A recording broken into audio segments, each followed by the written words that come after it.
What if I told you that all that sunshine we had in May just helped pay for our energy bills from back in January? Today we're going to dig into the details and I'll show you how solar and batteries would be one of the best investments you will ever make. If that sounds like something you're interested in, then stick around. So today we're in the office, not because it's raining and the weather's dreadful in June. It's actually a lovely day outside. However, there is a big air show coming up at the Duxford Aerodrome, the Imperial War Museum at Duxford, and it seems like all of the Spitfires are out practicing for that air show. So here's a couple of shots from what I saw earlier, but I thought rather than me be distracted by the Spitfires, I'm going to come inside and we'll run through all of the data. So back in 2024, in December, I set myself a goal to have a net zero. Now it's a net £0 energy bill for 2025. That means that over the course of 2025, I want to be paying nothing for my energy. That means I'm going to export some power to offset what I'm going to use in the winter. But come the 31st of December, my energy bill should be net zero. Now, each month I go through all of the data for this in a live stream. So if you haven't been able to attend any of the live streams, we're going to do a much deeper dive than we would normally do in the live streams because the live streams are monthly updates. I'm going to show you where we've got to for this part of the year. I'm going to explain a little bit more about what we do, and we're going to go right down into the details. And I'm going to show you things like which of the different arrays on my roof are producing different amounts of power. I'm going to show you how we're using that power. So if you're a numbers nerd, this is the video for you. Okay, let's start with an overview and let's take a quick review of the system. So we have a 9.6 kilowatt solar panel system. So that's 9.6 kilowatts peak. We are never going to get 9.6 kilowatts out of it because of the different aspects of our roof. Now in the large picture you can see there, those are the 10 440 watt panels that we have on our rear facing roof. That's facing south by southwest. The top right there are the 8 400 watt panels that live on our front facing roof. That's north by northeast. And the 4 you can see down in the bottom right, those are 400 watt panels and they're facing south by southeast on the top of our garage. Cumulative 9.6 kilowatts, but as the panels on the front of the house really only see sun in the first half of the day, obviously we're never going to get to 9.6 kilowatts of output from there. Those are connected to 3 large solar edge batteries comprising 29.1 kilowatt hours of storage. Up on the wall there, you can see that at the bottom of it there is a 10 kilowatt inverter. So we have sized the system to make sure that we can run anything in the house that we want to, all at the same time, and not be bottlenecking those batteries to be able to output power. We also have our fence mounted system, which we did a video on just a couple of days ago. Those are 800 watts of fence mounted panels. Now these are old panels that would have just gone into landfill probably. They sat on my roof for the best part of 15 years. And we took them down, and rather than throw them away, I mounted them on the fence just to see what I could get from them. There are 800 watts of panels there, so they're 200 watt panels each. Those are connected through an EcoFlow power stream inverter and connected to 7.2 kilowatt hours of EcoFlow batteries. Now, if you want to know more about that, I will pop a card up in whichever corner of the screen it comes up in. It will take you to a video all about that and how much energy that produced over the course of the last year. We also have a number of mobile batteries around the house. Yes, I know, I have a battery problem. And we use these for various things. Sometimes we take some power down to the stables to be able to run power tools if we're doing some work down there. If we need power, just anywhere we need to take power, these allow us to do that. The one up in the top left there, that's the newest model. That's the EcoFlow Delta 3 Plus. That actually sits under my desk most of the time. And we plug it into a solar panel in the garden so it tops itself up, and it also acts as a UPS for my computers. So as they say, we built this city on rock and roll. Well, actually no, we built this city on the profits from the system. So we started our solar journey back in 2010, And it's really because of this man. Now, this is not a great photograph of him because I've got a post in front of his face. But for those of you who know who Dick Strawbridge is, Dick Strawbridge and I met many years ago. We were both in the army together. And he invited me to come down to his property in Cornwall, where he just finished filming a television series called It's Not Easy Being Green. And over the course of a couple of days, we played with all his renewable tech, from wind turbines to water wheels to solar hot water systems, solar PV, building battery banks, all sorts of fun and games for a couple of days. But I really caught the renewable energy bug thanks to Dick Strawbridge. That led to the solar system that you can see on the bottom right there. That was our first 2 kilowatt array. So back in 2010, a 2 kilowatt array costs the best part of £15,000. No batteries, just 10 panels and a small 2 kilowatt inverter. That led to the tiny little car that you can see down there in the bottom left. That was our first full battery electric vehicle. That was a Nissan Leaf. And funnily enough, I was actually the first person in the UK to charge from Ecotricity's electric highway. So the charger up on the top right there was the first charger that they put into South Mims services, which was a 13 amp plug on the right and a 3 kilowatt Type 1 plug. It was actually a Type 2 to Type 1 cable on the left there. And then actually about a month after that photograph was taken, I went back and they were just installing their first rapid charger. I think it was a whole 45 kilowatts in those days. And so I was actually the first person to charge off of that because the engineer didn't have any way to test the charger he just installed. So that's when my journey kind of started, early 2010, with a couple of kilowatts and an EV. But ever since then, we've been investing the profits from our system. Now, that early system came under what was known as the FIT scheme. That was the feed-in tariff, a very generous scheme that the government put together, and I'm still reaping the benefits of that today. But all of the profits, all of the money that we've saved over the years has been reinvested into expanding the system, to adding batteries, to adding more panels, to get us to a point where we can be energy independent. Now, you can probably tell I'm not as young as I once was. I'm heading rapidly towards retirement age, and I don't want to be at the mercy of the global energy markets during my retirement. I want my pension to go as far as it possibly can. So that's what the strategy has been here. It's been invest the profits. And to be honest, it's worked out really well. The system we have today, that 9.6 kilowatt system, all of those batteries, everything has paid for itself twice over. So not only have we reaped back all the money that we spent on it, we've actually made that money twice over, and it's still continuing to generate money today. Now, I know there's a lot of doomsayers out there who say, well, what happens when your inverter fails? What happens if you need to replace a battery?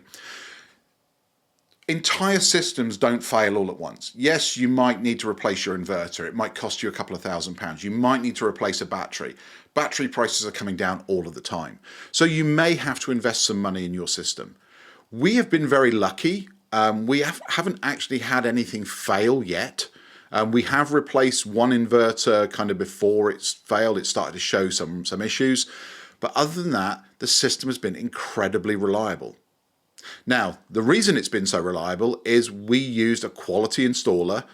We had people who knew what they were doing. The electricians that we've had on site, both from Cambridge Solar and from Artisan Electrics, have all done a phenomenal job, and we have had no problems with our system. And just to be clear, although we export a lot of energy, we do not live like hermits. We are not living in a cold house. We're not making any allowances to say, you know, we could just get a little bit more money if we just exported this energy rather than warming up the house. We run a couple of electric cars. There's my car with the dogs. There's my wife's car. Even my grandson has an electric car. So, you know, we charge 3 cars. We have some very high power devices. Just in this last month, we've put a hot tub in. You know, that'll draw 6 to 7 kilowatt hours a day. We have an instant hot and cold water tap. The heat pump obviously can draw 3.5 kilowatts on a cold winter's day. We have a bed that cools and heats itself depending on what time of the year it is. We use devices like air fryers. So we have a lot of high energy usage devices in our house. And we manage all of this through our battery strategy. The battery strategy is actually changing month by month, and we'll go into that in a minute. But basically, we fill the batteries up, so the batteries are there as a backup, and we export what we don't need. But we don't plan to export a certain amount of energy. We just use what we want to use and export the rest. And then we top those batteries up by importing the minimum we can to get them ready to go for the next day. So we import a small amount of power overnight to top those batteries back up so that we can start exporting as soon as the sun comes up the next day. And at this time of the year, as we approach Midsummer's Day, we're starting to export by 5:30 in the morning. Now, it's only a small amount. We're maybe exporting a kilowatt hour at 5 o'clock in the morning, but that soon ramps up. And by 9, 10 o'clock in the morning, we'll be exporting 4 to 5 kilowatts on a sunny day. Now, our battery strategy, as I said, is changing. So a couple of months ago, I put out a video where I talked about the different battery strategies. For those of you that have been in the channel for a while, you remember that's the one I screwed up the numbers in the first one, so I had to do a redo of that video. And I said there were three main strategies. And I thought that the first one here, what I would call the forced export strategies, which is where you charge the batteries from the grid overnight. You then start exporting as soon as you can in the morning because the batteries are full. And then when you get to the end of the day, you force export. And in my case, I was force exporting 10 kilowatt hours. And then you top them back up overnight on the cheap rate electricity. That will probably be the one that is actually the most economical. But I wanted to test the three strategies with actual real world usage. So in June, what I've actually started doing is doing the same thing as I did in May, just I'm not force exporting in the evening. So I'm actually importing even less from the grid overnight. So again, we do charge the batteries overnight. We have them full at the beginning of the day. We then run the whole day on excess solar, exporting as much as we can. And then in the evenings, the house runs off of the batteries. And then as we go into July, what I plan to do is to just pause the batteries overnight. So the house will run on the cheap rate electricity, but we won't charge the batteries. And then the next day we'll top the batteries up with a little bit of solar in the morning, and then we'll go into export. So at the end of July, we'll be able to look at these three and compare them to the spreadsheet numbers and say, the spreadsheet said this, real world data says this. Do they align? That'll tell me whether I got the model right. So let's start this with a look at how much money we spent. How much did we import from the grid? Now, these are directly from my Octopus Energy dashboard. So as I said, we do not live like hermits. We imported just over a megawatt hour of electricity throughout the month of May. So as you can see there, 1.005 megawatts. What you can see there is, we consistently run at about 20 kilowatt hours. There are obviously some days where we've peaked right up, but we run a couple of electric cars. They draw quite a bit of power, especially my wife's Leaf, which charges every single night. But again, it's not actually that much money. So in the grand scheme of things, we imported £87.57 of electricity throughout the month of May. As you can see there in the breakdown in the chart, so along the bottom there is the standing charge. Nothing we can do about that. The green is our off-peak energy, and the little pink tops, the pink icing on the top there, that's the standard rate, peak rate energy. You're thinking, well, if you've got all this battery capacity, why are you pulling in peak rate energy? Well, because of the way the inverters work in the solar edge system, they can take a few seconds to spool up to be able to start supplying energy. So there are going to be the odd times where you pull tiny little bits in from the grid. In the grand scheme of things, it's about 1% of my usage over the course of a month. If we look back from May back to January this year, you'll see there, so we imported a little bit more in May than we did in April. That will be down to us adding a hot tub, and so the hot tub obviously uses a fair bit of power. But April, as you can see, if we start in January, we were about 1.5 megawatts, down to 1.25, down to 1, down to 600, and again, splurging on a hot tub in May, so that's why it's gone back up. But as you can see there, the energy usage is going generally in the right direction. And as I say, not living like hermits, enjoying life, and I do not obsess over the export payments. I'm not one of these people that sits there and looks at it and says, you know, what if I could have just exported another 2 or 3 kilowatts, it would have made me a bit more money. From an export point of view, we exported 1.12 megawatt hours, or 1,126 kilowatt hours of electricity. So again, you can see there are some days where we exported an awful lot, and there are a couple of days where we didn't export a great deal. Now, most of that is down to how much sunshine we had. So on the 15th, it was a cloudy day, so we didn't export very much. We only exported about 10 kilowatts that day. And actually most of that was during the forced export in the evening. But most days we're easily able to export 20 to 30 kilowatt hours. On a bright sunny day, we were getting up upwards of 40 to 50 kilowatt hours a day.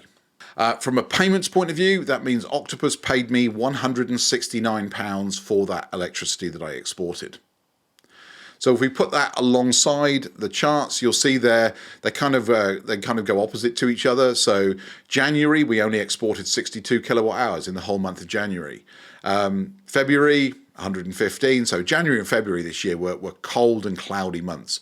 But then the clouds parted in early May, and you can see there we ramped up immediately to 741, just shy of a megawatt in April, and then 1.1 megawatts as we went into May.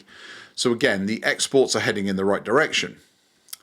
So let's talk money here, because that's really what's important. Kilowatt hours or megawatt hours are great, but really the thing most of us are interested in is, what do our energy bills look like? So in January, our electricity bill was £151. In February, it was £82. In March, it was minus £18. In April, it was minus £83. And in May, it was minus £81. So actually adding that hot tub seems to have cost us £2 across the course of a month. As you can see, that's all heading in the right direction. Now, if we take those numbers, so what you can see in this chart is on the left-hand side, the green numbers are the 2025 actuals. So obviously January and February, our bills were positive, and in March, April and May, they were negative. Now, if I use the predictions of what we did in 2024 to try and predict the rest of the year, it should look something like this. And 2024 was actually a pretty poor year when it came to solar.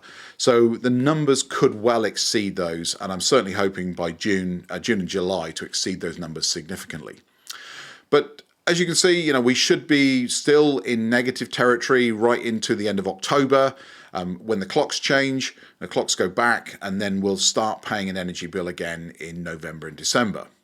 But based on that prediction, we should have a predicted energy bill for 2025 of minus £137. Now, for all of you that are sitting there wondering, well, that doesn't seem a lot of money to save, don't forget, that's not your savings. Your savings are what were you paying a year ago for your energy bills. Now, a year ago, I was paying about £1,200 a year for gas. Now, I wasn't paying an electricity bill. If I was paying a standard rate electricity bill in 2024, I'd have been paying about £2,000 for my electricity. Now, it's unlikely I would have actually paid that much, because having electric cars, we would have been on an EV tariff. But that's what it would have cost. So there's a potential of about £3,000 of savings there as a high energy using house that we're just not paying any longer. And that goes back to what I was saying at the beginning, is that as we go into our retirement, I don't want to be at the mercy of potentially having to hand over £3,000 a year to energy companies when I can keep that money and they can give me £137 at the end of the year. So it doesn't really matter what our heat pump uses. If we want the house to be a little bit warmer, we'll make the house a little bit warmer. We don't stress about what is the cost of running that heat pump during the winter, because I know that our solar and battery system will completely offset all of that during the summer months. That £137 or whatever it is that we make at the end of the year, we're going to be donating to good causes. And if you want to know more about this, then please do join my monthly live streams. They generally happen on the first Tuesday of every single month. During that live stream, I go into more details about all the money we make, because we're not just donating our profits from our energy bills, we're actually donating all of the profits from this YouTube channel, from all the affiliate fees, and all the money that comes in from things like Octopus referrals. All of that goes into the pot, and all of that money will be going to good causes. Anyway, let's dive a little deeper into some of the numbers, and let's start with the different aspects of our roof. So as I said at the beginning, we have 3 different arrays on our roof. Now they all go into one inverter, but one of the things that's nice about the Solar Edge inverter is that each panel has something called an optimizer underneath them, and that gives me panel level data. So I can look at each panel, I can see if panels are maybe starting to have problems or have gone offline, and I can get individual day-by-day generation figures for each individual panel if I want to. So this is what it looks like in the app. On the left-hand side there, the 4 you can see, those are the garage roof. The 10 that are together on the same side of the diagram facing south by southwest, those are the rear facing roof, and the ones on the top right of the diagram there are our front facing roof, and the green box is the inverter. But if we actually have a look at the numbers, so again, what I've done here is I've put the different arrays all together, consolidate them all into a single bar, and I've also added in the fence panel system as well, so you can see how much that generates in the grand scheme of things. So January, yeah, as you would expect, the rear facing roof, the south by south west facing roof generated the lion's share, and we only got a small amount from our front facing roof. But look what happens when we go from January to February into March.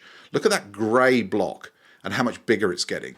And that's because the sun is rising earlier and earlier, and those panels that are on the northeast facing roof are generating a larger and larger proportion of our energy. So if you look at May and look at the blue block at the bottom, that is the 400 watt panels that are south by southeast facing, and they're actually producing less than the 8 panels that are north by northeast facing.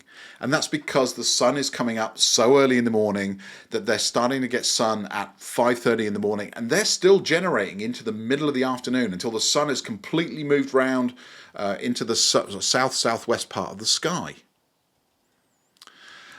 So if you want more evidence that these are a really good idea of putting panels on every available part of your roof, I did put up a video that showed a full year's data of what those north-facing panels would produce. And again, I'll put a link to that in the description below.